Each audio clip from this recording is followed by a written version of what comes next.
Magandang araw po sa lahat ng manonood, qualified government employees, napakagandang balita para sa inyo.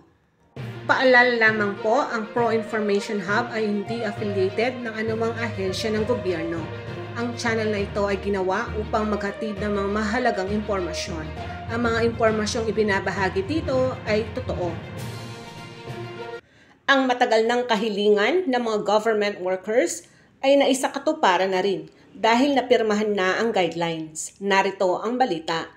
Ang mga government workers ay makaka-receive o makakatanggap ng medical allowance dahil ang Department of Budget and Management ay inaprubahan na ang guidelines na magbibigay ng 7,000 medical allowance para sa taong 2025. Ayon sa DBM, inaprubahan ang Circular 2024-6 para ma-layout ang guidelines, rules, and regulations sa pag-grant ng medical expenses sa mga qualified government workers. Ang annual medical allowance ay bibigay sa mga qualified civilian government personnel bilang subsidy sa pag-avail ng kanilang health maintenance organization type benefits.